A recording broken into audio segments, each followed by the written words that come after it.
어둠이 짙게 드리운 밤, 서울 강남의 한복판에 위치한 럭셔리 호텔 그랜드 팰리스에서는 화려한 파티가 한창이었다. 샴페인 잔이 부딪히는 소리, 흥겨운 음악 소리, 그리고 사람들의 웃음소리가 호텔 로비를 가득 채웠다. 그룹 창립 주년 기념 파티는 재계 인사, 유명 연예인, 그리고 사회 각계각층의들이 참석한 성대한 행사였다. 호텔 정문 앞은 고급 승용차들이 끊임없이 드나들며 북적거렸다. 말끔한 정장을 차려입은 운전기사들이 문을 열어주면 화려한 드레스와 보석으로 치장한 여성들과 멋진 턱시도를 입은 남성들이 우아하게 차에서 내렸다. 그들은 레드카펫 위를 걸으며 플래시 세례를 받았고 밝은 미소와 함께 파티장으로 향했다. 하지만 그 화려함과는 거리가 먼 한 남자가 호텔 정문 앞에 서 있었다. 그는 낡은 면바지에 달아 해진 검은색 야상 점퍼를 입고 있었다. 머리는 헝클어져 있었고 며칠은 면도를 하지 않은 듯 수염이 덥수룩하게 자라 있었다. 그의 옷차림은 마치 길거리에서 흔히 볼 수 있는 노숙자나 불황자를 연상시켰다. 그 남자는 강태준이었다. 그는 연동안 국가를 위해 헌신한 특수부대 출신의 베테랑 군인이었다. 수많은 전투에서 승리하며 전신이라는 칭호를 얻었지만 그는 모든 영광을 뒤로하고 조용히 사회로 돌아왔다. 저녁 후 그는 화려한 삶과는 거리가 먼 평범한 삶을 살아가고 있었다. 태준이 이곳에 온 이유는 그룹에 다니는 여동생 강혜수의 초대를 받았기 때문이다. 혜수는 오빠에게 그룹 창립 기념 파티에 꼭 참석해달라고 부탁했다. 태준은 처음에는 망설였지만 동생의 강혹한 부탁을 거절할 수 없었다. 그는 동생을 아끼는 마음으로 파티에 참석하기로 결심했다. 하지만 태준의 옷차림은 파티 분위기와는 너무나 동떨어져 있었다. 그는 옷장에 있는 옷 중에서 가장 깔끔한 옷을 골라 입었지만 그의 옷은 낡고 초라해 보였다. 그는 자신의 모습이 파티에 어울리지 않는다는 것을 알고 있었지만 동생과의 약속을 지키기 위해 용기를 내어 호텔 정문으로 향했다. 태준이 호텔 정문 앞에 다가서자 검은색 정장을 입은 2명의 건장한 경호원이 그를 가로막았다. 그들은 태준의 머리부터 발끝까지 훑어보며 경멸스러운 표정을 지었다. 거기 누구십니까? 경호원 중 한 명이 딱딱한 목소리로 물었다. 태준은 당당하게 대답했다. 저는 강태준입니다. 그룹 창립 기념 파티에 초대를 받았습니다. 경호원은 비웃으며 말했다. 초대, 당신 같은 거짓골을 한 사람이 무슨 초대를 받았다는 거죠? 빨리 여기서 꺼지시오. 그렇지 않으면 경찰에 신고할 겁니다. 태준은 당황하지 않고 차분하게 말했다. 저는 분명히 초대를 받았습니다. 강혜수 씨가 보낸 초대장을 가지고 있습니다. 그는 야상 점퍼 안주머니에서 초대장을 꺼내 경호원에게 보여주려고 했다. 하지만 경호원은 태준의 손을 거칠게 쳐냈다. 됐소. 당신 같은 사기꾼은 많이 봤소. 그룹 파티는 아무나 들어올 수 있는 곳이 아니오. 빨리 꺼지시오. 태준은 인내심을 잃기 시작했다. 그는 정중하게 초대를 받았다고 설명했지만 경호원은 그의 말을 전혀 믿으려 하지 않았다. 오히려 그의 외모를 비웃고 무시하며 모욕감을 주었다. 저는 정말로 초대를 받았습니다. 제 동생이 그룹에 다니고 있습니다. 제발 확인해 주십시오. 태준은 마지막으로 간청했다. 경호원은 더욱 거만하게 말했다. 당신 동생이 그룹에 다닌다고 웃기지 마시오. 그룹에는 당신 같은 거지. 동생을 둔 사람은 없어. 빨리 꺼지지 않으면 폭력을 행사할 수밖에 없어. 경호원들은 태준에게 다가가 위협적인 태도를 취했다. 그들은 태준을 밀치고 넘어뜨리려고 했다. 태준은 더 이상 참을 수 없었다. 그는 자신의 인내심이 한계에 다다랐다는 것을 느꼈다. 당신들은 지금 큰 실수를 하고 있다는 것을 알게 될 겁니다. 태준은 차가운 목소리로 말했다. 그의 눈빛은 순식간에 날카롭게 변했고 주변 공기가 무겁게 느껴졌다. 경호원들은 태준의 변화된 분위기에 잠시 움찔했지만 곧바로 정신을 차리고 더욱 거칠게 달려들었다. 이 자식이 감히 오늘 혼쭐을 내주마.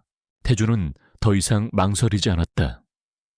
그는 순식간에 몸을 움직여 경호원들의 공격을 피했다. 그의 움직임은 마치 바람처럼 빨랐고 경호원들은 그의 그림자조차 제대로 볼 수 없었다. 태주는 경호원들의 공격을 피하면서 동시에 그들의 약점을 정확하게 공격했다. 그의 손날은 경호원들의 목덜미, 팔꿈치, 무릎 등을 정확하게 가격했다. 경호원들은 고통스러운 신음소리를 내며 그 자리에 쓰러졌다. 단 몇 초 만에 2명의 건장한 경호원은 태준의 발 앞에 무릎을 꿇고 신음하고 있었다. 그들은 믿을 수 없다는 표정으로 태준을 올려다보았다. 그들은 방금 전까지 자신들이 깔보고 무시했던 남자가 얼마나 강한 존재인지 깨달았다. 태준은 쓰러진 경호원들을 내려다보며 차갑게 말했다. 다시는 사람을 외모로 판단하지 마십시오. 당신들은 오늘 큰 교훈을 얻었습니다. 태준은 경호원들을 뒤로하고 호텔 로비로 걸어 들어갔다. 그는 당당한 걸음걸이와 강렬한 눈빛으로 주변 사람들을 압도했다. 사람들은 그의 갑작스러운 등장에 놀라 조용히 길을 비켜주었다. 태준은 로비 중앙에 서서 주변을 둘러보았다. 화려한 샹들리에 고급스러운 가구, 그리고 아름다운 예술 작품들이 그의 눈에 들어왔다. 하지만 그의 시선은 텅 비어 있었다. 그는 이 화려한 공간에서 어색함과 이질감을 느꼈다. 그때 한 여성이 태준에게 다가왔다. 그녀는 세련된 정장을 입고 있었고 얼굴에는 걱정스러운 표정이 가득했다. 그녀는 태준을 보자마자 다급하게 달려와 그의 팔을 잡았다. 오빠 괜찮아? 무슨 일이야? 그녀는 바로 태준의 여동생 강혜수였다. 혜수는 오빠의 헝클어진 머리와 찢어진 옷을 보고 깜짝 놀랐다. 그녀는 오빠에게 무슨 일이 일어났는지 짐작할 수 있었다. 그녀는 경호원들이 오빠를 무시하고 함부로 대했을 것이라고 생각했다. 태준은 동생의 걱정스러운 표정을 보고 안심했다. 그는 부드러운 미소를 지으며 말했다. 괜찮아, 혜수야. 아무 일도 아니야. 그냥 작은 소동이 있었을 뿐이야. 혜수는 오빠의 말을 믿지 않았다. 그녀는 오빠의 눈빛에서 분노와 슬픔을 느낄 수 있었다. 그녀는 오빠를 데리고 조용한 곳으로 가려고 했다. 오빠 일단 여기서 나가자. 내가 오빠를 위해 따뜻한 차를 준비해 줄게. 혜수는 오빠의 팔을 잡고 호텔 로비를 빠져나가려고 했다. 하지만 그때 한 남자가 그들의 앞을 가로막았다. 그는 검은색 양복을 입고 있었고 얼굴에는 냉소적인 미소가 걸려 있었다. 그는 그룹의 기획이사 이준석이었다. 잠깐만, 강혜수 씨. 당신 오빠와 잠깐 이야기를 나눠야겠어. 이준석은 차가운 목소리로 말했다. 그의 눈빛은 태준을 향해 있었고 경멸과 적대감이 가득했다. 태준은 이준석을 쏘아보며 생각했다. 드디어 올 것이 왔군. 그는 이준석과의 만남이 결코 순탄치 않을 것이라는 것을 직감했다. 그는 동생을 보호하며 이준석과의 대결을 준비했다. 폭풍전야의 고요함이 그들 사이에 감돌고 있었다. 이준석은 태준을 쏘아보며 입을 열었다. 강태준 씨, 맞습니까? 그룹 창립 기념 파티에 오신 것을 환영합니다. 하지만 당신의 옷차림은 이 자리에 어울리지 않는 것 같군요. 그의 목소리는 비웃음과 조롱으로 가득 차 있었다. 혜수는 이준석의 무례한 태도에 분노했다. 이준석 이사님, 무슨 말씀이세요? 제 오빠에게 그런 식으로 말씀하시면 안 됩니다. 그녀는 오빠를 보호하려는 듯 태준의 팔을 더욱 굳게 잡았다. 태준은 동생을 안심시키려는 듯 어깨를 토닥였다. 그리고는 이준석을 똑바로 쳐다보며 차분하게 말했다. 저는 제 동생의 초대를 받고 이 파티에 왔습니다. 제 옷차림이 마음에 들지 않으신다면 유감입니다. 하지만 저는 누구에게도 피해를 주지 않았습니다. 이준석은 코웃음을 치며 말했다. 피해를 주지 않았다고요. 당신은 이미 이 파티의 분위기를 망치고 있습니다. 당신의 초라한 모습은 그룹의 이미지를 실추시키고 있습니다. 당장 여기서 나가 주십시오. 혜수는 더 이상 참을 수 없었다. 이준석 이사님, 도대체 왜 이러시는 거예요? 제 오빠는 아무 잘못도 하지 않았어요. 이 파티에 초대받을 자격이 충분해요. 이준석은 혜수를 무시하고 태준에게만 시선을 고정했다. 강태준 씨, 당신에게 마지막으로 경고합니다. 당장 여기서 나가지 않으면 불쾌한 일을 겪게 될 겁니다. 태준은 이준석의 협박에 전혀 동요하지 않았다. 그는 오히려 미소를 지으며 말했다. 불쾌한 일이라. 어떤 불쾌한 일을 말씀하시는 거죠? 이준석은 태준의 도발적인 태도에 당황했다. 그는 태준이 평범한 사람이 아니라는 것을 어렴풋이 느끼고 있었다. 하지만 그는 자신의 권력과 지위를 믿고 태준을 굴복시키려 했다. 당신은 지금 그룹의 기획이사에게 도전하고 있다는 것을 알고 있습니까? 당신의 행동은 그룹에 대한 모욕입니다. 이 자리에서 당신을 체포해도 아무도 이의를 제기하지 않을 겁니다. 이준석은 경호원들을 불렀다. 경호원들, 이 남자를 당장 끌어내시오. 경호원들이 태준에게 달려들기 전에 한 남자가 큰 소리로 외쳤다. 거기 멈추시오. 모든 사람들의 시선이 그 남자를 향했다. 그는 그룹의 회장 강 회장이었다. 강 회장은 굳은 표정으로 이준석과 태준에게 다가왔다.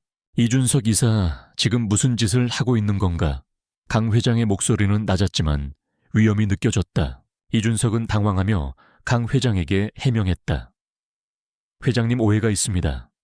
저 남자는 그룹 파티에 어울리지 않는 사람입니다. 저는 단지 파티의 질서를 유지하려고 했을 뿐입니다. 강 회장은 이준석의 변명을 무시하고 태준에게 다가갔다. 강태준 씨, 만나 뵙게 되어 영광입니다. 저는 그룹의 회장 강민철입니다. 강 회장은 정중하게 태준에게 악수를 청했다. 태준은 강 회장의 손을 잡고 가볍게 흔들었다. 만나 뵙게 되어 영광입니다, 회장님. 강 회장은 태준의 옷차림에 대해 아무런 언급도 하지 않았다. 그는 오히려 태준의 눈빛에서 강인함과 지혜를 느꼈다. 그는 태준이 평범한 사람이 아니라는 것을 직감했다. 강태준 씨, 이 파티를 즐겨주십시오. 불편한 점이 있다면 언제든지 저에게 말씀해 주십시오. 강 회장은 태준에게 따뜻한 미소를 지어 보였다. 그리고는 이준석에게 차갑게 말했다. 이준석 이사, 당신은 오늘 실망스러운 모습을 보여주었습니다. 앞으로는 좀 더 신중하게 행동하십시오. 강 회장은 태준과 혜수를 데리고 파티장 안으로 들어갔다. 이준석은 분노와 좌절감에 휩싸여 그들의 뒷모습을 쏘아보았다. 파티장 안은 더욱 화려하고 웅장했다. 아름다운 음악이 흐르고 맛있는 음식과 술이 끊임없이 제공되었다. 사람들은 서로 인사를 나누고 이야기를 나누며 즐거운 시간을 보내고 있었다. 강 회장은 태준과 혜수를 테이블로 안내했다. 그곳에는 그룹의 주요 임원들과 재계 인사들이 앉아 있었다. 강 회장은 태준을 그들에게 소개했다. 여러분, 이분은 강태준 씨입니다. 제 특별한 손님이시죠. 강 회장의 소개에 모든 사람들은 태준에게 관심을 보였다. 그들은 태준의 옷차림에 대해 의아해했지만 강 회장의 손님이라는 사실에 존경심을 표했다. 태준은 그들에게 가볍게 목례를 했다. 그는 그들의 시선이 불편했지만 애써 태연한 척했다. 그는 동생에게 피해를 주고 싶지 않았기 때문에 최대한 예의를 갖추려고 노력했다. 강 회장은 태준에게 편안하게 대해주려고 노력했다. 그는 태준에게 그룹의 사업 현황과 미래 비전에 대해 설명해 주었다. 태준은 강 회장의 이야기에 귀를 기울였다. 그는 강 회장이 단순한 사업가가 아니라 사회에 대한 책임감을 느끼는 리더라는 것을 알 수 있었다. 하지만 태준은 파티에 참석한 사람들의 표정에서 어색함과 불편함을 느꼈다. 그들은 태준을 존경하는 척했지만 속으로는 그의 초라한 모습에 대해 비웃고 있었다. 태준은 그들의 가식적인 태도에 실망했다. 그때 한 여성이 태준에게 다가왔다. 그녀는 화려한 드레스를 입고 있었고 얼굴에는 자신감 넘치는 미소가 걸려 있었다. 그녀는 그룹의 상속녀 김민지였다. 강태준 씨 만나 뵙게 되어 영광입니다. 저는 김민지라고 합니다. 김민지는 태준에게 손을 내밀었다. 태준은 김민지의 손을 잡고 가볍게 흔들었다. 만나 뵙게 되어 영광입니다, 김민지 씨. 김민지는 태준의 눈을 똑바로 쳐다보며 말했다. 강태준 씨에 대한 이야기를 많이 들었습니다. 특히 경호원들을 제압했다는 이야기가 인상적이었습니다. 태준은 김민지의 말에 당황했다. 그는 자신의 행동이 이미 파티에 소문이 났다는 것을 알게 되었다. 그는 김민지가 자신에게 어떤 의도를 가지고 있는지 궁금했다. 김민지는 태준의 의문을 눈치챘는지 미소를 지으며 말했다. 오해하지 마십시오. 저는 강태준 씨에게 적대감을 가지고 있지 않습니다. 오히려 당신의 용기와 힘에 감탄했습니다. 김민지는 태준에게 그룹의 문제점에 대해 이야기하기 시작했다. 그녀는 그룹이 겉으로는 화려하지만 속으로는 부패와 비리가 만연하다는 것을 폭로했다. 그녀는 그룹을 변화시키고 싶지만 자신의 힘으로는 역부족이라고 말했다. 태준은 김민지의 이야기에 깊은 인상을 받았다. 그는 김민지가 단순한 상속녀가 아니라 정의감과 용기를 가진 여성이라는 것을 알 수 있었다. 그는 김민지를 돕기로 결심했다. 김민지 씨, 제가 당신을 돕겠습니다. 그룹의 문제점을 해결하고 정의를 실현하는 데 힘을 보태겠습니다. 태준은 진지한 표정으로 말했다. 김민지는 태준의 제안에 기뻐하며 감사의 인사를 전했다. 그녀는 태준과 함께 그룹을 변화시키기 위한 계획을 세우기 시작했다. 하지만 그들의 대화는 이준석에 의해 방해받았다. 이준석은 분노에 찬 얼굴로 그들에게 다가왔다. 김민지 씨, 여기서 뭐 하고 있는 겁니까? 저런 거지 같은 놈과 무슨 이야기를 나누고 있는 거죠? 이준석은 태준을 경멸스러운 눈빛으로 쏘아보았다. 김민지는 이준석의 무례한 태도에 분노했다. 이준석 이사, 당신은 지금 선을 넘고 있습니다. 강태준 씨는 제 손님입니다. 그에게 그런 식으로 말하면 안 됩니다.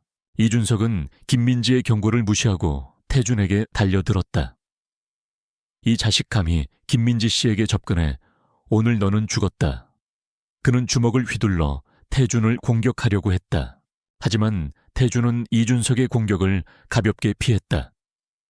그리고는 이준석의 배에 강력한 발차기를 날렸다. 이준석은 고통스러운 신음소리를 내며 그 자리에 쓰러졌다. 태준은 쓰러진 이준석을 내려다보며 차갑게 말했다. 당신은 아직도 자신의 잘못을 깨닫지 못하고 있군요. 당신의 오만함이 당신을 파멸로 이끌 것입니다. 이준석은 분노와 복수심에 불타올랐다. 그는 반드시 태준에게 복수하겠다고 다짐했다. 그는 자신의 모든 권력과 수단을 동원하여 태준을 파멸시키려고 했다. 태준은 이준석의 복수심을 감지했다. 그는 이준석과의 싸움이 앞으로 더욱 격렬해질 것이라는 것을 알았다. 하지만 그는 두려워하지 않았다. 그는 정의를 위해 싸울 준비가 되어 있었다. 어둠이 짙어질수록 그의 결의는 더욱 강해졌다. 이준석이 쓰러지자 파티장은 순식간에 정적에 휩싸였다. 사람들은 모두 놀란 표정으로 태준과 이준석을 번갈아 쳐다봤다. 감히 그룹의 기획이사를 때린 남자는 태준이 처음이었다. 그들은 태준이 무모하고 어리석다고 생각했다. 이준석의 복수를 감당할 수 없을 것이라고 확신했다. 김민지는 태준을 걱정스럽게 바라봤다. 강태준 씨, 괜찮으세요? 너무 심하게 하신 건 아닌가요? 그녀는 이준석의 권력이 얼마나 막강한지 잘 알고 있었다. 태준이 이준석의 분노를 감당할 수 있을지 걱정되었다. 태주는 김민지를 안심시키듯 미소를 지었다. 괜찮습니다, 김민지 씨. 저는 제 행동에 책임을 질 수 있습니다. 이준석은 자신의 잘못을 깨달아야 합니다. 강 회장은 태준에게 다가와 어깨를 토닥였다. 강태준 씨, 오늘 일은 유감스럽게 생각합니다. 이준석 이사의 행동은 용납할 수 없습니다. 제가 책임을 지고 이 문제를 해결하겠습니다. 강 회장은 이준석을 향해 엄중하게 말했다. 이준석 이사, 당장 자네 방으로 돌아가게. 그리고 오늘 일에 대해 깊이 반성하게. 이준석은 분노에 찬 눈으로 태준을 쏘아보며 자리에서 일어섰다. 강태준, 두고 보자. 반드시 후회하게 될 거다. 그는 이를 갈며 파티장을 나섰다. 이준석이 떠나자 파티장의 분위기는 다시 활기를 되찾았다. 사람들은 태준에게 관심을 보이며 말을 걸기 시작했다. 그들은 태준의 용기와 힘에 감탄하며 칭찬을 아끼지 않았다. 하지만 태준은 그들의 가식적인 태도에 진저리가 났다. 그는 그들이 진심으로 자신을 존경하는 것이 아니라 강 회장의 손님이라는 사실 때문에 아첨하고 있다는 것을 알고 있었다. 태준은 파티장을 빠져나와 조용한 테라스로 향했다. 그는 밤 공기를 마시며 답답한 마음을 달래려고 했다. 그는 오늘 하루 동안 너무 많은 일들을 겪었다. 여동생의 초대를 받고 참석한 파티에서 경호원들과 싸우고 그룹의 상속녀와 손을 잡고 기획이사를 때려 눕혔다. 그는 자신이 평범한 삶과는 점점 멀어지고 있다는 것을 느꼈다. 그때 김민지가 테라스로 나왔다. 그녀는 태준에게 다가가 조용히 옆에 섰다. 강태준 씨, 저 때문에 곤란한 일을 겪게 해서 죄송합니다. 그녀는 진심으로 사과했다. 태준은 김민지를 바라보며 미소를 지었다. 괜찮습니다, 김민지 씨. 저는 당신을 돕기로 결심했습니다. 당신의 싸움은 저의 싸움이기도 합니다. 김민지는 태준의 말에 감동했다. 그녀는 태준에게 그룹의 문제점에 대해 자세히 설명했다. 그룹은 겉으로는 성공한 기업이지만 속으로는 부정부패가 만연해 있었다. 회장의 측근들은 권력을 남용하여 사리사욕을 채우고 있었고 회장은 그들의 행동을 눈감아주고 있었다. 김민지는 그룹을 변화시키기 위해 노력했지만 번번이 그들의 방해에 부딪혔다.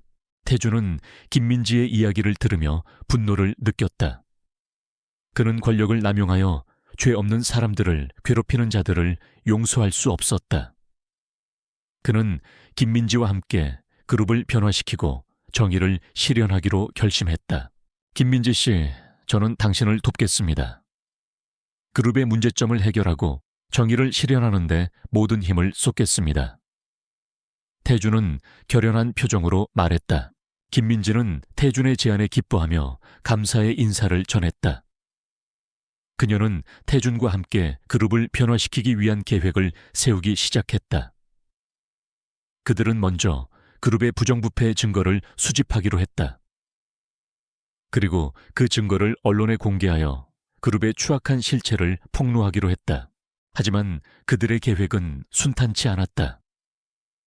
이준석은 태준에게 복수하기 위해 모든 수단을 동원했다. 그는 태준의 뒤를 밟고 그의 주변 사람들을 괴롭혔다.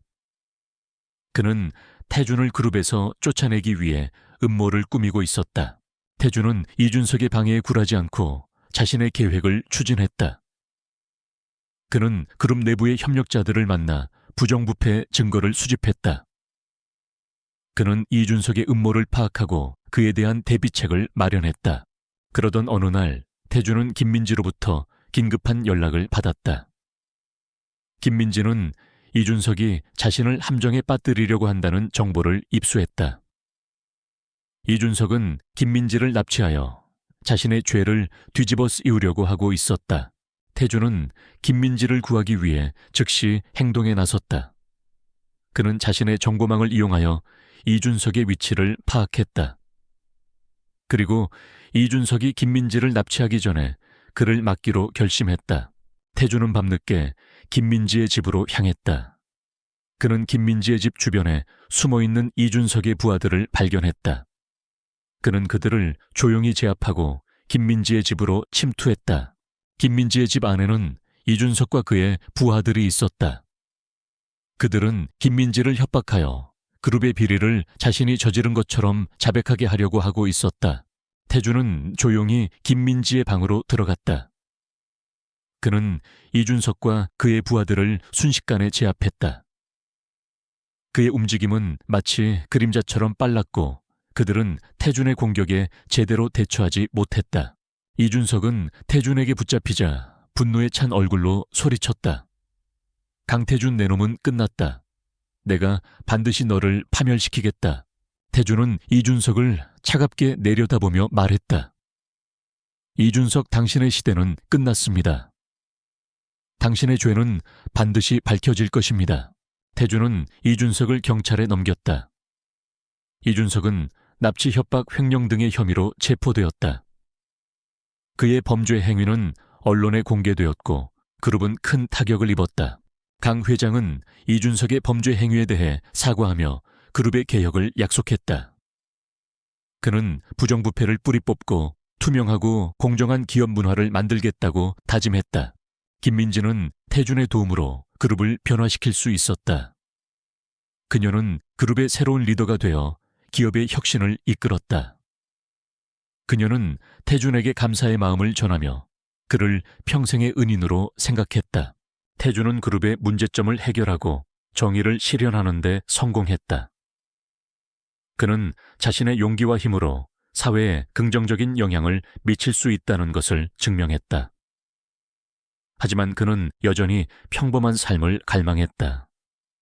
그는 다시 조용히 자신의 삶으로 돌아가기로 결심했다. 하지만 태준의 활약은 이미 세상에 알려져 있었다. 그는 정의를 위해 싸우는 영웅으로 칭송받았고 많은 사람들이 그의 도움을 필요로 했다. 태준은 자신의 운명을 받아들이고 세상의 어둠에 맞서 싸우기로 결심했다. 그는 숨겨진 영웅으로서 정의를 위해 싸우는 삶을 살기로 했다. 그의 여정은 이제 시작일 뿐이었다. 이준석의 체포 소식은 순식간에 언론을 통해 보도되었다. 그룹의 비리를 폭로한 정의로운 영웅의 이야기는 대중들의 뜨거운 관심을 받았다. 사람들은 태준의 용기에 감탄하며 그를 칭찬했다. 하지만 태준은 언론의 관심이 부담스러웠다. 그는 자신의 신상이 공개되는 것을 원하지 않았다. 그는 조용히 자신의 삶을 살고 싶었다. 하지만 태준의 바람과는 달리 그의 주변에는 끊임없이 사건들이 일어났다. 그룹의 비리를 파헤치는 과정에서 많은 원한을 샀기 때문이다. 그는 이준석의 잔당들과 그룹의 비리에 연루된 다른 사람들의 위협을 받았다. 그들은 태준을 제거하기 위해 갖가지 음모를 꾸미고 있었다. 태준은 자신의 신변을 보호하기 위해 더욱 조심스럽게 행동했다. 그는 자신의 집 주변에 경비를 강화하고 외출할 때는 항상 경호원들을 대동했다. 그는 자신의 과거 경험을 바탕으로 위험을 감지하고 적들의 공격을 미리 예측했다. 그러던 어느 날 태준은 한 통의 익명 편지를 받았다. 편지에는 그룹의 비리에 연루된 또 다른 인물의 이름과 그가 저지른 범죄 행위가 자세하게 기록되어 있었다. 편지를 보낸 사람은 자신의 신분을 밝히지 않았지만 태준에게 그룹의 비리를 계속해서 파헤쳐달라고 부탁했다. 태준은 편지를 읽고 고민에 빠졌다. 그는 그룹의 비리를 더 이상 파헤치고 싶지 않았다. 그는 자신의 삶으로 돌아가 평범하게 살고 싶었다. 하지만 편지를 보낸 사람의 간절한 부탁을 무시할 수 없었다. 그는 정의를 위해 싸우는 것이 자신의 운명이라고 생각했다. 태준은 편지에 적힌 정보들을 조사하기 시작했다. 그는 익명의 제보자가 제공한 정보들이 모두 사실이라는 것을 확인했다. 편지에 적힌 인물은 그룹의 고위 임원인 박철수였다.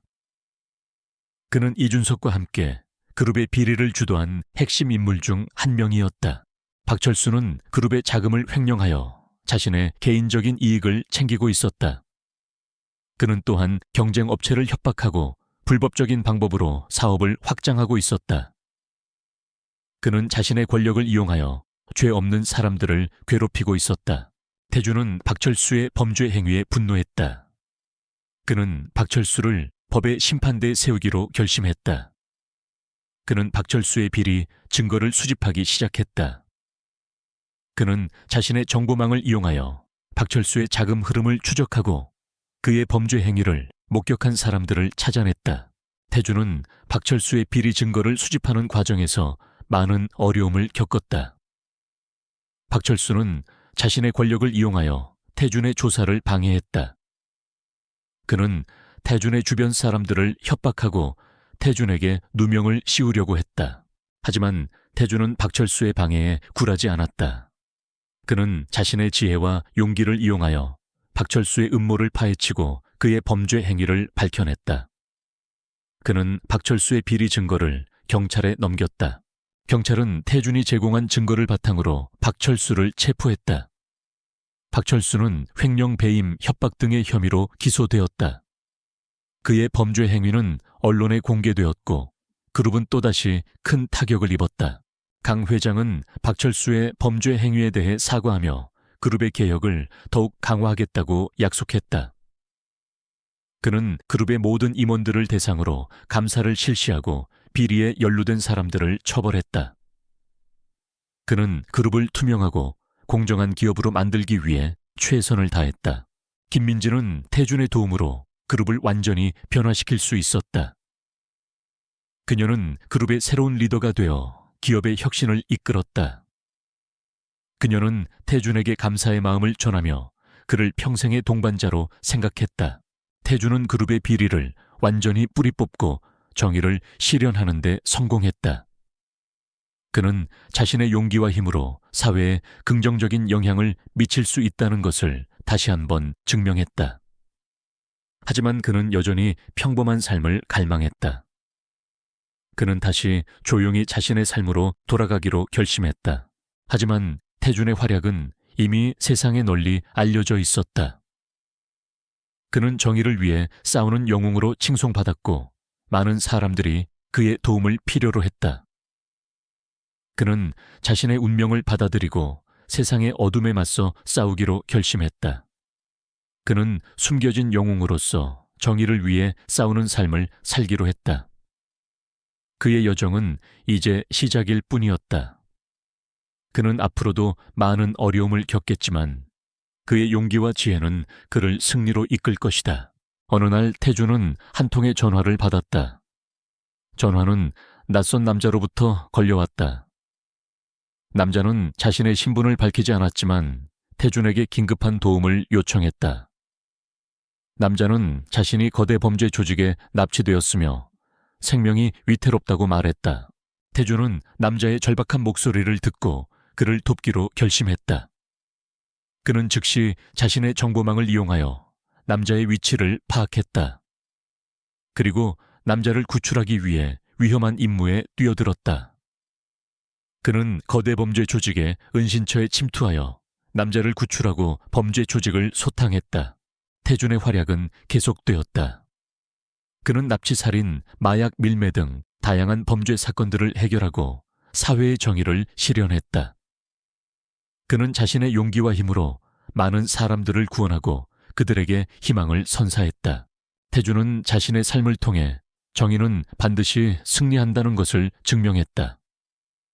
그의 이야기는 많은 사람들에게 영감을 주었고 그들이 세상의 어둠에 맞서 싸울 수 있도록 용기를 북돋아 주었다. 그는 진정한 영웅이었다. 그의 이름은 영원히 사람들의 기억 속에 남을 것이다. 하지만 태준은 자신의 영웅적인 면모를 과시하지 않았다. 그는 항상 겸손하고 소박하게 행동했다. 그는 자신의 능력을 이용하여 남들을 돕는 것을 당연하게 생각했다. 그는 세상의 빛과 소금이 되기 위해 끊임없이 노력했다. 그의 삶은 정의와 용기의 상징이었다. 어둠 속에서 빛나는 한 줄기 희망이었다. 태준은 납치되었던 남자를 안전하게 집으로 돌려보냈다. 남자는 태준에게 진심으로 감사의 인사를 전하며 그의 은혜를 잊지 않겠다고 맹세했다. 태준은 남자의 감사에 겸손하게 답하고 자신의 삶으로 돌아갔다. 하지만 태준의 마음은 편치 않았다. 그는 남자를 납치한 범죄 조직이 여전히 활개를 치고 있다는 것을 알고 있었다. 그는 그들을 뿌리 뽑지 않으면 또 다른 피해자가 발생할 것이라고 생각했다. 그는 범죄 조직을 소탕하기 위해 자신의 정보망을 가동하고 그들의 은신처를 찾기 시작했다. 태준은 며칠 동안 밤낮으로 정보를 수집한 끝에 범죄 조직의 은신처를 찾아냈다. 은신처는 서울 외곽의 한 폐공장에 위치해 있었다. 태준은 폐공장 주변을 탐색하며 범죄 조직의 규모와 무장 상태를 파악했다. 그는 범죄 조직이 상당히 많은 인원과 강력한 화력을 보유하고 있다는 것을 알게 되었다. 태준은 혼자서 범죄 조직을 소탕하는 것은 위험하다고 판단했다. 그는 자신의 과거 동료들에게 도움을 요청하기로 결심했다. 그는 특수부대 시절 함께 훈련받고 싸웠던 동료들에게 연락하여 범죄 조직 소탕 작전에 참여해달라고 부탁했다. 태준의 동료들은 그의 부탁을 흔쾌히 받아들였다. 그들은 태준과 함께 수많은 위험한 임무를 수행하며 끈끈한 우정을 쌓아왔다. 그들은 태준이 정의를 위해 싸우는 것을 존경하며 그의 곁에서 함께 싸우기로 결심했다. 태준과 그의 동료들은 범죄 조직 소탕 작전을 계획했다.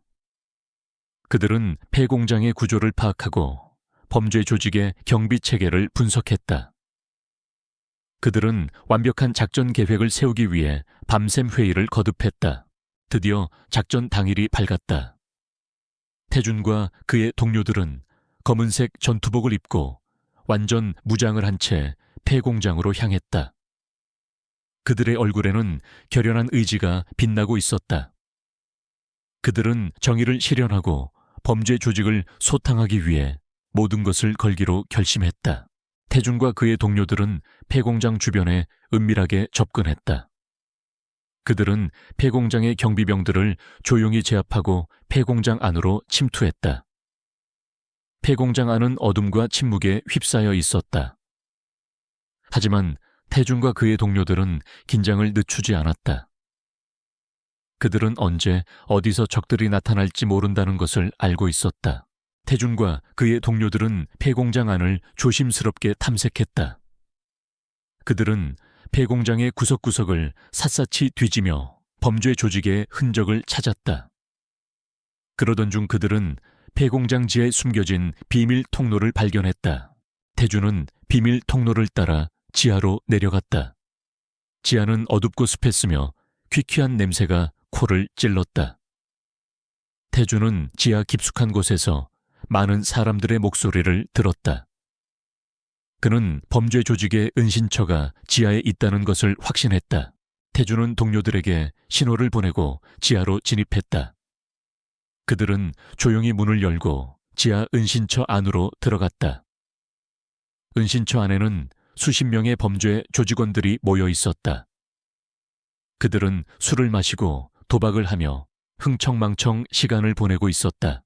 태준과 그의 동료들이 은신처 안으로 들이닥치자 범죄 조직원들은 깜짝 놀라 자리에서 일어섰다. 그들은 태준과 그의 동료들을 향해 총을 겨누고 공격을 시작했다. 태준과 그의 동료들은 즉시 방역에 나섰다. 그들은 뛰어난 사격 실력과 뛰어난 전투 기술을 이용하여 범죄 조직원들을 제압했다. 은신처 안은 순식간에 총격전과 격투전으로 아수라장이 되었다. 태준은 범죄 조직원들의 공격을 피하며 은신처 안을 누볐다. 그는 자신의 뛰어난 무술 실력을 이용하여 적들을 쓰러뜨리고 그들의 무기를 빼앗았다. 그는 람보와 같은 용맹함으로 적들을 제압했다. 태준의 동료들도 맹활약을 펼쳤다. 그들은 팀워크를 발휘하여 서로를 보호하고 적들을 효율적으로 공격했다. 그들은 범죄 조직원들을 하나씩 쓰러뜨리며 은신처 안을 장악해 나갔다. 치열한 전투 끝에 태준과 그의 동료들은 범죄 조직원들을 모두 제압하는 데 성공했다. 범죄 조직의 두목은 마지막까지 저항했지만 태준의 강력한 발차기에 맞아 쓰러졌다. 태준은 쓰러진 두목에게 수갑을 채우고 그를 경찰에 넘겼다. 태준과 그의 동료들은 범죄 조직을 소탕하고 은신처에 감금되어 있던 인질들을 구출했다. 인질들은 태준과 그의 동료들에게 감사의 인사를 전하며 그들의 용기에 감탄했다. 태준은 범죄 조직 소탕 작전을 성공적으로 마무리하고 자신의 삶으로 돌아갔다. 그는 자신의 용기와 힘으로 사회의 정의를 실현하고 많은 사람들을 구원했다. 그는 진정한 영웅이었다. 하지만 태준의 활약은 여기서 멈추지 않았다. 그는 앞으로도 계속해서 세상의 어둠에 맞서 싸우며 정의를 실현하기 위해 노력할 것이다. 그는 숨겨진 영웅으로서 자신의 운명을 다할 때까지 정의를 위해 싸우는 삶을 살 것이다. 그의 여정은 영원히 계속될 것이다. 어느 날 태준은 한 통의 국제전화를 받았다. 전화는 요원으로부터 걸려왔다. 요원은 태준에게 국제적인 범죄 조직을 소탕하는 데 협조해달라고 요청했다. 범죄 조직은 전 세계적으로 마약 밀매 무기 거래, 인신매매 등의 범죄 행위를 저지르고 있었다. 태준은 의 요청을 받아들이고 국제적인 범죄 조직 소탕 작전에 참여하기로 결심했다. 그는 자신의 정보망을 가동하고 범죄 조직의 활동 경로를 추적하기 시작했다.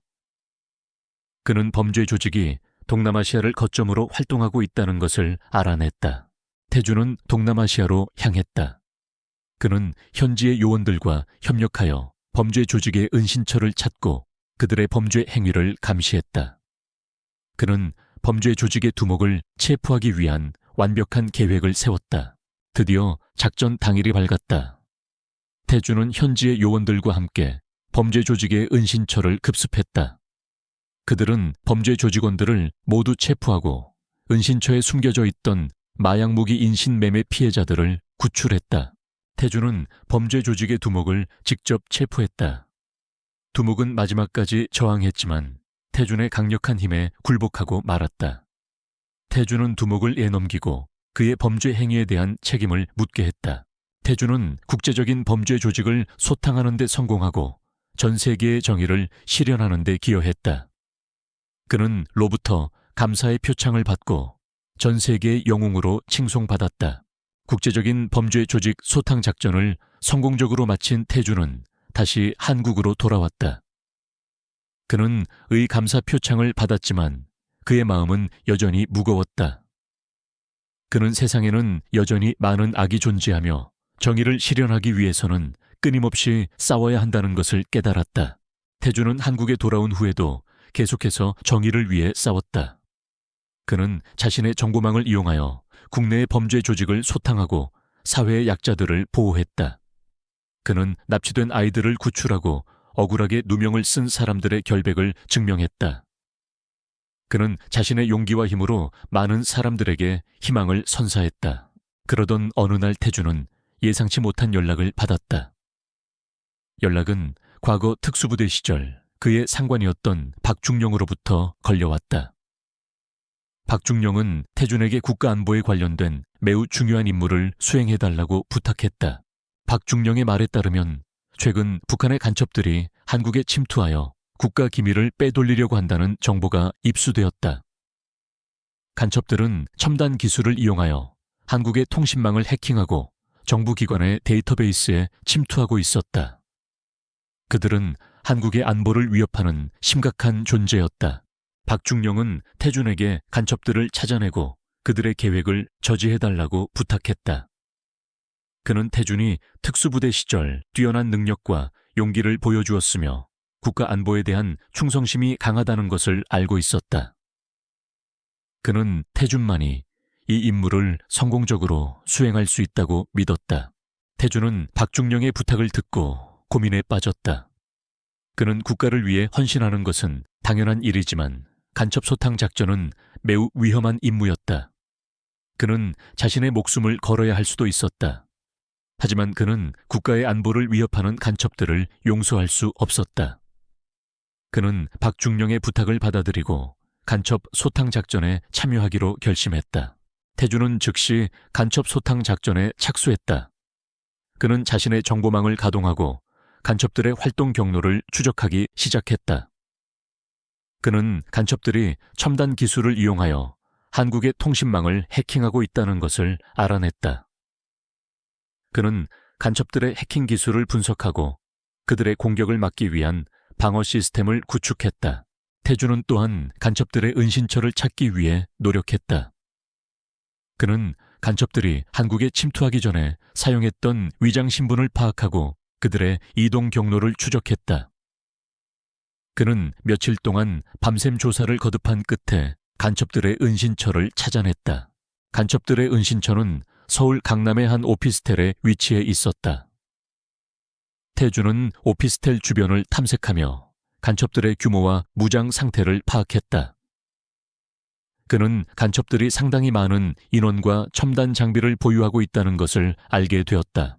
태준은 혼자서 간첩들을 소탕하는 것은 위험하다고 판단했다. 그는 박중령에게 연락하여 지원을 요청했다. 박중령은 즉시 특수부대 요원들을 투입하여 태준을 지원했다. 태준과 특수부대 요원들은 간첩 소탕 작전을 계획했다. 그들은 오피스텔의 구조를 파악하고 간첩들의 경비 체계를 분석했다. 그들은 완벽한 작전 계획을 세우기 위해 밤샘 회의를 거듭했다. 드디어 작전 당일이 밝았다. 태준과 특수부대 요원들은 검은색 전투복을 입고 완전 무장을 한 채 오피스텔로 향했다. 그들의 얼굴에는 결연한 의지가 빛나고 있었다. 그들은 국가의 안보를 지키고 간첩들을 소탕하기 위해 모든 것을 걸기로 결심했다. 태준과 특수부대 요원들은 오피스텔 주변에 은밀하게 접근했다. 그들은 오피스텔의 경비원들을 조용히 제압하고 오피스텔 안으로 침투했다. 오피스텔 안은 어둠과 침묵에 휩싸여 있었다. 하지만 태준과 특수부대 요원들은 긴장을 늦추지 않았다. 그들은 언제 어디서 간첩들이 나타날지 모른다는 것을 알고 있었다. 태준과 특수부대 요원들은 오피스텔 안을 조심스럽게 탐색했다. 그들은 오피스텔의 구석구석을 샅샅이 뒤지며 간첩들의 흔적을 찾았다. 그러던 중 그들은 오피스텔 최상층에 숨겨진 비밀 공간을 발견했다. 태준은 비밀 공간으로 향했다. 비밀 공간 안에는 수많은 컴퓨터와 통신 장비들이 설치되어 있었다. 간첩들은 이 장비들을 이용하여 한국의 통신망을 해킹하고 국가 기밀을 빼돌리고 있었다. 태준은 간첩들을 발견하고 즉시 공격을 시작했다. 그는 뛰어난 사격 실력과 뛰어난 전투 기술을 이용하여 간첩들을 제압했다. 간첩들은 태준의 갑작스러운 공격에 당황하여 제대로 방역하지 못했다. 특수부대 요원들도 맹활약을 펼쳤다. 그들은 팀워크를 발휘하여 서로를 보호하고 간첩들을 효율적으로 공격했다. 그들은 간첩들을 하나씩 쓰러뜨리며 비밀 공간을 장악해 나갔다. 치열한 전투 끝에 태준과 특수부대 요원들은 간첩들을 모두 제압하는 데 성공했다. 간첩들의 우두머리는 마지막까지 저항했지만 태준의 강력한 주먹에 맞아 쓰러졌다. 태준은 쓰러진 우두머리에게 수갑을 채우고 그를 국가 정보원에 넘겼다. 태준과 특수부대 요원들은 간첩들을 소탕하고 그들의 해킹 장비들을 모두 압수했다. 그들은 간첩들이 빼돌린 국가 기밀을 회수하고 한국의 통신망을 안전하게 보호했다. 태준은 간첩 소탕 작전을 성공적으로 마무리하고 국가의 안보를 지키는 데 기여했다. 그는 박중령으로부터 칭찬과 감사의 인사를 받았다. 그는 또한 국가로부터 훈장을 수여받고 국가의 영웅으로 칭송받았다. 하지만 태준은 영웅이 되는 것을 원하지 않았다. 그는 다시 조용히 자신의 삶으로 돌아가고 싶었다. 그는 정의를 위해 싸우는 것도 중요하지만 평범한 사람들과 함께 살아가는 것이 더욱 소중하다고 생각했다. 그는 자신의 삶을 통해 정의와 평화의 가치를 실현하고 싶었다. 그는 숨겨진 영웅으로서 자신의 운명을 다할 때까지 정의를 위해 싸우는 삶을 살 것이다. 어느 날 태주는 강혜수로부터 전화 한 통을 받았다. 혜수는 울먹이는 목소리로 태준에게 도움을 요청했다. 혜수의 친구가 거대 사기 조직에 속아 전 재산을 잃고 자살하려고 한다는 것이었다. 태준은 혜수의 이야기를 듣고 분노를 느꼈다. 그는 죄 없는 사람들의 돈을 빼앗고 그들을 절망에 빠뜨리는 사기 조직을 용서할 수 없었다. 그는 혜수의 친구를 구하고 사기 조직을 소탕하기로 결심했다. 태준은 혜수에게 사기 조직에 대한 정보를 수집해달라고 부탁하고 즉시 사기 조직 소탕 작전에 착수했다. 그는 자신의 정보망을 가동하고 사기 조직의 활동 경로를 추적하기 시작했다. 그는 사기 조직이 콜센터를 운영하며 전화로 사람들을 속여 돈을 뜯어내고 있다는 것을 알아냈다. 태준은 사기 조직의 콜센터 위치를 파악하고 콜센터에 잠입하기 위한 계획을 세웠다. 그는 콜센터 직원으로 위장하여 콜센터에 침투하고 사기 조직의 증거를 수집하기로 했다. 그는 콜센터 직원으로 위장하기 위해 자신의 외모와 말투를 바꾸고 사기 조직의 수법을 익혔다. 며칠 후 태준은 콜센터 직원으로 위장하여 사기 조직의 콜센터에 침투하는 데 성공했다. 태준은 콜센터 직원으로 위장하여 사기 조직에 잠입했다. 그는 사기 조직원들의 감시를 피하며 사기 조직의 내부 정보를 수집하기 시작했다. 그는 사기 조직이 어떻게 사람들을 속여 돈을 뜯어내는지, 그들의 자금 흐름은 어떻게 되는지, 그리고 조직의 우두머리는 누구인지 등을 파악하기 위해 노력했다. 태준은 콜센터에서 일하는 동안 많은 피해자들의 절망적인 목소리를 들었다. 그는 사기 조직원들이 순진한 사람들을 속여 돈을 뜯어내고 그들의 삶을 파괴하는 것을 목격했다. 그는 사기 조직원들의 악행에 분노를 느끼며 그들을 반드시 법의 심판대에 세우기로 결심했다. 태준은 콜센터에서 일하면서 사기 조직의 내부 정보를 수집하는 데 성공했다. 그는 사기 조직의 자금 흐름을 추적하고 조직의 우두머리가 누구인지 알아냈다. 그는 또한 사기 조직의 범죄 행위를 증명할 수 있는 결정적인 증거를 확보했다. 태준은 사기 조직의 정보를 수집하는 동안 혜수의 친구가 자살 시도를 했다는 소식을 들었다. 혜수의 친구는 사기 조직에 속아 전 재산을 잃고 절망에 빠져 스스로 목숨을 끊으려고 했다. 태준은 혜수의 친구를 구하기 위해 즉시 행동에 나섰다. 태준은 콜센터를 빠져나와 혜수의 친구가 있는 병원으로 향했다.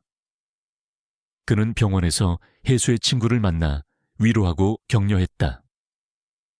그는 혜수의 친구에게 사기 조직을 반드시 소탕하여 복수해주겠다고 약속했다. 태준은 병원을 나와 경찰에 연락했다. 그는 경찰에게 사기 조직의 내부 정보와 증거를 제공하고 사기 조직 소탕 작전을 요청했다. 경찰은 태준이 제공한 정보를 바탕으로 사기 조직 소탕 작전을 계획했다. 다음 날 태준은 경찰과 함께 사기 조직의 콜센터를 급습했다. 경찰은 콜센터에 있던 사기 조직원들을 모두 체포하고 콜센터의 장비들을 압수했다. 태준은 콜센터에서 압수한 증거들을 경찰에게 제공하고 사기 조직의 범죄 행위를 증명했다. 경찰은 태준의 도움으로 사기 조직의 우두머리를 체포하는 데 성공했다. 사기 조직의 우두머리는 수십억 원의 돈을 횡령하고 많은 사람들을 절망에 빠뜨린 혐의로 기소되었다. 그는 법원에서 중형을 선고받고 감옥에 갇혔다. 태준은 사기 조직을 소탕하고 혜수의 친구를 구하는 데 성공했다. 혜수의 친구는 태준에게 감사의 인사를 전하며 그의 은혜를 잊지 않겠다고 맹세했다. 태준은 혜수의 친구에게 힘내라고 격려하고 자신의 삶으로 돌아갔다. 태준은 한국 사회의 어두운 면을 보며 정의를 실현하기 위해서는 끊임없이 싸워야 한다는 것을 깨달았다. 그는 자신의 용기와 힘으로 사회의 약자들을 보호하고 범죄자들을 처벌하는 삶을 살기로 결심했다. 그는 숨겨진 영웅으로서 정의를 위해 싸우는 삶을 살 것이다. 어느 날 태주는 인터넷에서 흥미로운 기사를 발견했다. 기사는 한국의 한 작은 마을에서 일어난 의문의 실종 사건에 대한 것이었다. 마을 주민들은 최근 몇 년 동안 계속해서 실종되고 있었지만 경찰은 사건을 제대로 조사하지 않고 있었다. 태주는 기사를 읽고 마을 주민들에게 동정심을 느꼈다. 그는 마을에 가서 실종 사건을 조사하고 진실을 밝히기로 결심했다. 그는 마을로 향하는 버스에 몸을 실었다. 태주는 마을에 도착하여 마을 주민들을 만났다. 마을 주민들은 태준에게 실종 사건에 대한 이야기를 해주었다. 그들은 최근 몇 년 동안 마을 주민들이 계속해서 실종되고 있으며 경찰은 사건을 제대로 조사하지 않고 있다고 말했다. 그들은 태준에게 실종 사건을 조사하고 진실을 밝혀달라고 부탁했다. 태준은 마을 주민들의 부탁을 받아들이고 실종 사건 조사를 시작했다. 그는 마을을 돌아다니며 실종자들의 집과 주변 환경을 조사하고 마을 주민들을 인터뷰했다. 그는 실종 사건에 대한 단서를 찾기 위해 노력했다. 태주는 마을을 조사하는 동안 마을에 이상한 기운이 감돌고 있다는 것을 느꼈다. 그는 마을 주민들이 무언가를 숨기고 있으며 실종 사건에 대한 진실을 알고 있을 것이라고 생각했다. 그는 마을 주민들의 경계를 풀고 그들의 진실을 듣기 위해 노력했다. 태주는 마을 주민들과 친해지기 위해 노력했다. 그는 마을 주민들의 일상생활에 참여하고 그들의 고민을 들어주었다. 그는 마을 주민들의 신뢰를 얻기 위해 최선을 다했다.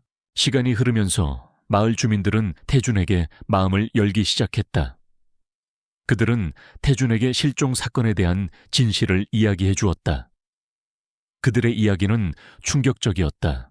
마을 주민들은 몇 년 전부터 마을 뒷산에 있는 폐광에서 이상한 소리가 들려왔다고 말했다. 그들은 밤마다 폐광에서 끔찍한 비명소리가 들려왔으며 폐광 주변에는 이상한 그림자들이 나타났다고 말했다. 그들은 폐광에 악마가 살고 있으며 악마가 마을 주민들을 납치하고 있다고 믿고 있었다. 태주는 마을 주민들의 이야기를 듣고 폐광에 가보기로 결심했다. 그는 밤늦게 마을 뒷산으로 올라가 폐광으로 향했다. 폐광은 칠흑 같은 어둠에 휩싸여 있었으며 으스스한 기운이 감돌았다. 태주는 폐광 안으로 들어갔다. 폐광 안은 매우 어둡고 습했으며 퀴퀴한 냄새가 코를 찔렀다. 태주는 폐광 안을 조심스럽게 탐색하며 실종 사건에 대한 단서를 찾기 위해 노력했다. 태주는 폐광 안을 탐색하는 동안 이상한 소리를 들었다. 소리는 마치 누군가가 고통스러워하는 비명소리 같았다. 태주는 소리가 나는 곳으로 향했다. 태주는 폐광 깊숙한 곳에서 끔찍한 광경을 목격했다. 폐광 안에는 수십 명의 사람들이 쇠사슬에 묶여 고통스러워하고 있었다. 그들은 모두 실종된 마을 주민들이었다. 그들은 악맥에 납치되어 폐광에 감금되어 있었던 것이다. 태주는 분노에 휩싸였다. 그는 악맥에 납치된 마을 주민들을 구하기로 결심했다. 그는 자신의 용기와 힘으로 악마를 물리치고 마을의 평화를 되찾아주기로 결심했다. 그는 주먹을 꽉 쥐었다. 그의 눈에는 정의를 향한 뜨거운 불꽃이 타오르고 있었다. 그는 결코 물러서지 않을 것이다. 태주는 쇠사슬에 묶인 마을 주민들을 발견하고 분노에 휩싸였다. 그는 그들을 구하기 위해 즉시 행동에 나섰다. 그는 주먹을 꽉 쥐고 악맥에 달려들었다. 하지만 악마는 태준의 생각보다 훨씬 강했다. 악마는 쇠사슬에 묶인 마을 주민들을 방패 삼아 태준의 공격을 막아냈다. 악마의 힘은 인간의 힘을 훨씬 뛰어넘는 것이었다. 태준은 악마의 공격에 밀려 쓰러졌다. 그는 바닥에 쓰러진 채로 악마를 올려다봤다. 악마의 눈은 붉게 빛나고 있었으며 입계는 잔혹한 미소가 걸려 있었다. 악마는 태준을 비웃으며 말했다. 인간 내 놈은 나를 이길 수 없다. 나는 이 폐광의 주인이며 이 마을의 지배자다. 내 놈은 여기서 죽을 것이다. 태주는 악마의 말에 굴하지 않았다. 그는 다시 일어서서 악마에게 달려들었다. 그는 자신의 모든 힘과 기술을 동원하여 악마와 싸웠다. 태주는 악마의 공격을 피하며 악마의 약점을 찾기 위해 노력했다. 그는 악마의 행동 패턴을 분석하고 악마의 공격 방식에 익숙해졌다. 그는 악마의 약점을 찾아낼 수 있을 것이라고 믿었다. 태주는 악마와 싸우는 동안 악마가 쇠사슬에 묶인 마을 주민들을 이용하여 자신의 힘을 강화하고 있다는 것을 알아냈다. 악마는 마을 주민들의 생명력을 흡수하여 자신의 힘을 키우고 있었던 것이다. 태주는 악마가 마을 주민들을 이용하여 자신의 힘을 키우는 것을 막아야 한다고 생각했다. 태주는 악맥에 달려들어 악마의 주의를 끌었다. 그는 악마의 공격을 유도하며 악마가 쇠사슬에 묶인 마을 주민들에게서 멀어지도록 유도했다. 그는 악마가 마을 주민들에게서 멀어지자 쇠사슬을 끊고 마을 주민들을 구출하기 시작했다. 태주는 쇠사슬을 끊고 마을 주민들을 구출하는 동안 악마의 공격에 여러 번 맞았다. 그는 몸에 상처를 입고 피를 흘렸지만 포기하지 않았다. 그는 자신의 모든 힘을 다하여 마을 주민들을 구출했다. 태주는 쇠사슬에 묶인 마을 주민들을 모두 구출하는 데 성공했다. 그는 마을 주민들에게 폐광에서 탈출하라고 지시하고 자신은 악마와 싸움을 계속했다. 태주는 악마와 싸우는 동안 자신의 힘이 점점 약해지고 있다는 것을 느꼈다. 그는 악마의 힘에 점점 밀리고 있었으며 더 이상 악마와 싸울 수 없을 것 같았다. 하지만 그는 포기하지 않았다. 그는 자신의 모든 힘을 다하여 악마와 싸웠다. 그때 태주는 자신의 마음속에서 강렬한 의지를 느꼈다. 그는 정의를 실현하고 악을 물리쳐야 한다는 강렬한 의지를 느꼈다. 그의 의지는 그의 몸에 새로운 힘을 불어넣어 주었다. 태주는 새로운 힘을 얻고 다시 일어섰다. 그는 악맥에 달려들어 맹렬한 공격을 퍼부었다. 그의 공격은 이전보다 훨씬 강력해졌으며 악마는 태준의 공격에 밀려 쓰러졌다. 태준은 쓰러진 악맥에 다가가 악마의 심장을 꿰뚫었다. 악마는 고통스러운 비명을 지르며 소멸했다. 태준은 악마를 물리치고 폐광의 평화를 되찾았다. 태준은 악마를 물리친 후 마을 주민들과 함께 폐광에서 탈출했다. 그는 마을로 돌아와 마을 주민들에게 악마를 물리쳤다고 알렸다. 마을 주민들은 태준의 용기에 감탄하며 그를 칭찬했다. 태준은 마을 주민들에게 마을을 떠나 안전한 곳으로 이사하라고 권유했다. 그는 마을에 더 이상 악마가 없지만 마을에는 여전히 위험이 도사리고 있다고 말했다. 마을 주민들은 태준의 권유를 받아들이고 마을을 떠나 안전한 곳으로 이사했다. 태준은 마을에 평화를 되찾아주고 마을을 떠났다. 그는 자신의 삶으로 돌아가 다시 정의를 위해 싸우기로 결심했다. 그는 숨겨진 영웅으로서 정의를 위해 싸우는 삶을 살 것이다. 어느 날 태준은 한 통의 이메일을 받았다. 이메일은 미국의 한 유명한 영화 제작사로부터 온 것이었다. 영화 제작사는 태준에게 자신의 이야기를 영화로 만들어달라고 제안했다. 영화 제작사는 태준의 용기와 정의감에 감탄했으며 그의 이야기가 많은 사람들에게 영감을 줄 수 있다고 믿었다. 태준은 영화 제작사의 제안을 거절했다. 그는 자신의 이야기가 세상에 알려지는 것을 원하지 않았다. 그는 자신의 삶을 조용히 살아가고 싶었다.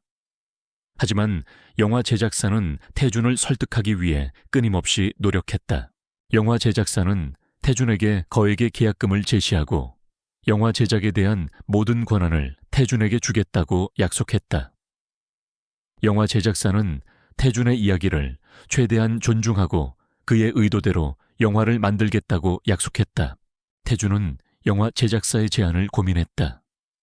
그는 자신의 이야기가 영화로 만들어지는 것을 원하지 않았지만 영화가 많은 사람들에게 영감을 줄 수 있다는 것을 알고 있었다. 그는 자신의 이야기가 세상을 더 나은 곳으로 만들 수 있다면 영화를 만드는 것도 나쁘지 않다고 생각했다. 태주는 결국 영화 제작사의 제안을 받아들이기로 결심했다. 그는 영화 제작사와 계약을 맺고 자신의 이야기를 영화로 만드는 것을 허락했다. 그는 영화 제작에 대한 모든 권한을 가지고 자신의 의도대로 영화를 만들 수 있도록 했다. 영화는 태준의 삶을 바탕으로 만들어졌다. 영화는 태준이 정의를 위해 싸우고 세상을 구원하는 이야기를 감동적으로 그려냈다.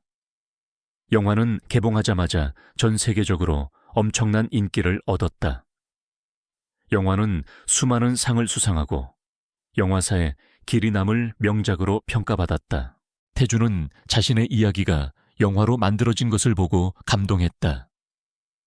그는 영화가 많은 사람들에게 영감을 주고 그들이 세상의 어둠에 맞서 싸울 수 있도록 용기를 북돋아주는 것을 보고 기뻐했다. 그는 자신의 삶이 헛되지 않았다는 것을 느꼈다. 영화가 전 세계적인 성공을 거두면서 태준은 유명 인사가 되었다. 그는 언론의 집중적인 관심을 받았으며 많은 사람들이 그에게 인터뷰를 요청했다. 그는 강연회에 초대받았으며 자신의 이야기를 사람들에게 들려주었다. 그는 자신의 삶을 통해 정의와 용기의 가치를 전파하기 위해 노력했다. 태준은 유명해진 후에도 변함없이 겸손하고 소박하게 행동했다. 그는 자신의 능력을 이용하여 남들을 돕는 것을 당연하게 생각했다. 그는 세상의 빛과 소금이 되기 위해 끊임없이 노력했다. 태준은 자신의 재산을 사회에 기부했다. 그는 가난한 사람들을 돕고 불우한 환경에 처한 아이들을 지원했다.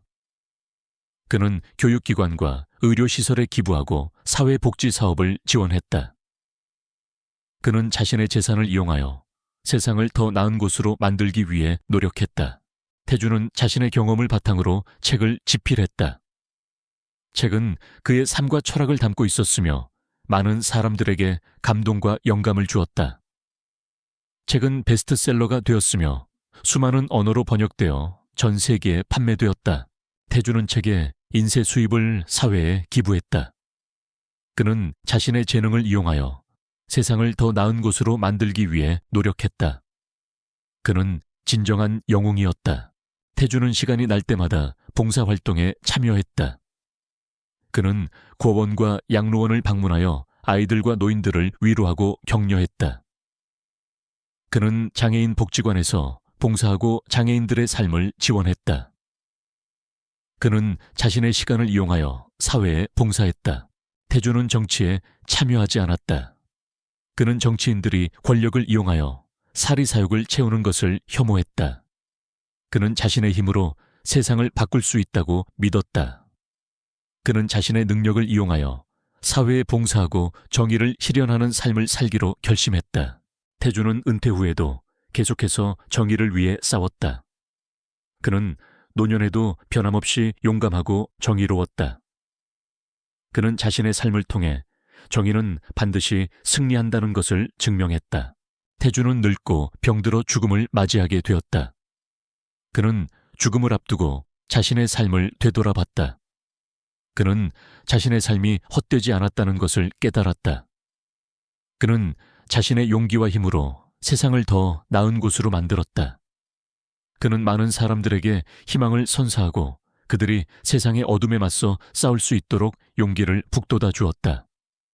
그는 진정한 영웅이었다. 태준은 평화로운 미소를 지으며 눈을 감았다. 그의 영혼은 하늘로 올라가 영원한 안식을 얻었다. 태준의 장례식은 수많은 사람들이 참석한 가운데 성대하게 치러졌다. 그의 장례식에는 대통령, 국회의원, 기업인, 연예인 등 사회 각계각층의 인사들이 참석했다. 그의 장례식은 전 국민적인 애도 분위기 속에서 진행되었다. 태준의 유해는 국립묘지에 안장되었다. 그의 묘비에는 다음과 같은 글귀가 새겨졌다. 정의를 위해 싸운 영웅 강태준. 그는 우리의 마음속에 영원히 살아있을 것이다. 태준의 이야기는 영화, 소설, 드라마 등으로 만들어져 영원히 사람들의 기억 속에 남았다. 그의 삶은 정의와 용기의 상징으로 기억될 것이다. 시간이 흘러 태준의 이야기는 전설이 되었다. 사람들은 태준의 용기와 정의감을 기리며 그의 삶을 본받으려고 노력했다. 태준의 이야기는 앞으로도 영원히 사람들에게 영감을 주고 그들이 세상의 어둠에 맞서 싸울 수 있도록 용기를 북돋아 줄 것이다. 하지만 태준의 이야기는 여기서 끝나지 않았다. 그의 죽음 이후에도 그의 정신을 이어받은 새로운 영웅들이 나타나기 시작했다. 그들은 태준처럼 용감하고 정의로운 사람들로서 세상의 어둠에 맞서 싸우며 정의를 실현하기 위해 노력했다. 그들은 태준의 유산을 이어받아 세상을 더 나은 곳으로 만들기 위해 노력했다. 그들의 이야기는 계속될 것이다. 세상은 영웅을 필요로 한다. 영웅은 우리의 삶에 희망을 주고 우리가 세상의 어둠에 맞서 싸울 수 있도록 용기를 북돋아 준다. 영웅은 우리의 마음속에 영원히 살아있으며 우리의 삶을 인도하는 등불이 되어준다. 그러므로 우리는 영웅을 존경하고 그의 삶을 본받아야 한다. 우리는 자신의 삶을 통해 영웅이 될 수 있다.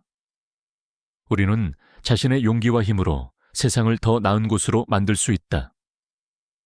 우리는 진정한 영웅이 될 수 있다. 태준의 이야기는 영원히 계속될 것이다. 시간은 멈추지 않고 흘러갔다. 강태준이 세상을 떠난 후에도 세상은 변함없이 돌아갔다. 사람들은 그의 이야기를 기억하고 그의 삶을 본받으려고 노력했지만 세상에는 여전히 많은 악이 존재했다. 정의를 실현하기 위해서는 끊임없이 싸워야 했다. 강태준의 유지를 이어받은 새로운 영웅들이 나타나기 시작했다. 그들은 태준처럼 용감하고 정의로운 사람들로서 세상의 어둠에 맞서 싸우며 정의를 실현하기 위해 노력했다.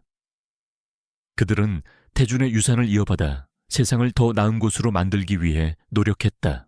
그중 한 명은 강태준의 손녀 강지수였다. 지수는 할아버지의 용기와 정의감을 물려받아 훌륭한 경찰관이 되었다.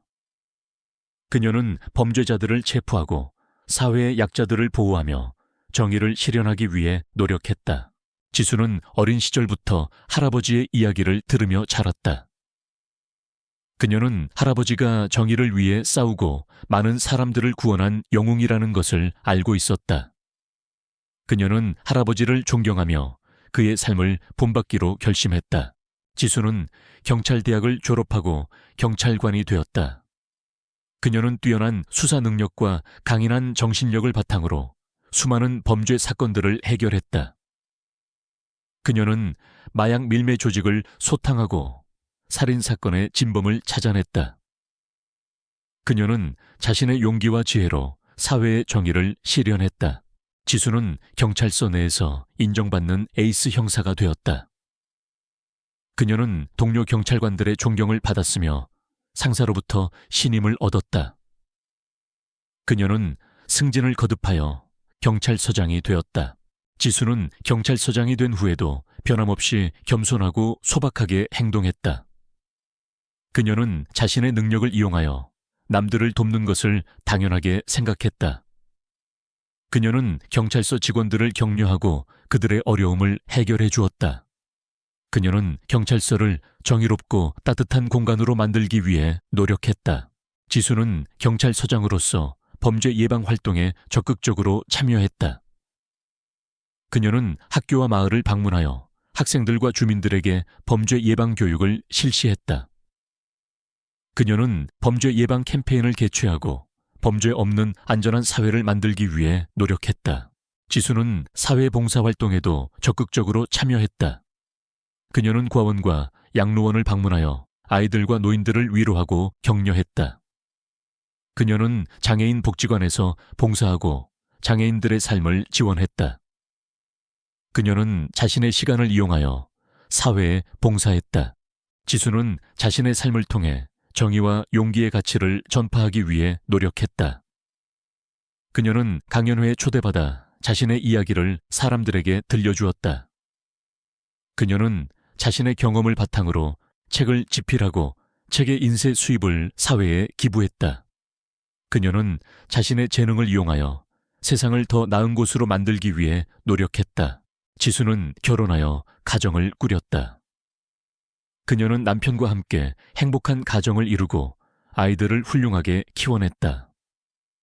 그녀는 워킹맘으로서 일과 가정을 모두 성공적으로 이끌었다. 지수는 은퇴 후에도 사회봉사 활동을 계속했다. 그녀는 노년에도 변함없이 용감하고 정의로웠다. 그녀는 자신의 삶을 통해 정의는 반드시 승리한다는 것을 증명했다. 지수는 늙고 병들어 죽음을 맞이하게 되었다. 그녀는 죽음을 앞두고 자신의 삶을 되돌아봤다. 그녀는 자신의 삶이 헛되지 않았다는 것을 깨달았다. 그녀는 할아버지의 유지를 이어받아 정의를 위해 싸우고 세상을 더 나은 곳으로 만들었다. 그녀는 많은 사람들에게 희망을 선사하고 그들이 세상의 어둠에 맞서 싸울 수 있도록 용기를 북돋아 주었다. 그녀는 진정한 영웅이었다.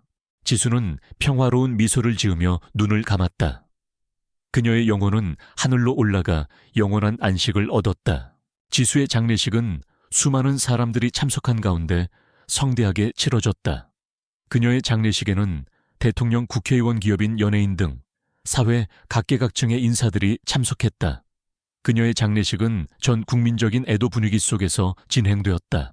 지수의 유해는 국립묘지에 안장되었다. 그녀의 묘비에는 다음과 같은 글귀가 새겨졌다. 정의를 위해 싸운 영웅 강지수. 그녀는 할아버지의 유지를 이어받아 세상을 더 나은 곳으로 만들었다. 그녀는 우리의 마음속에 영원히 살아있을 것이다. 지수의 이야기는 영화, 소설, 드라마 등으로 만들어져 영원히 사람들의 기억 속에 남았다. 그녀의 삶은 정의와 용기의 상징으로 기억될 것이다. 시간이 흘러 지수의 이야기는 전설이 되었다.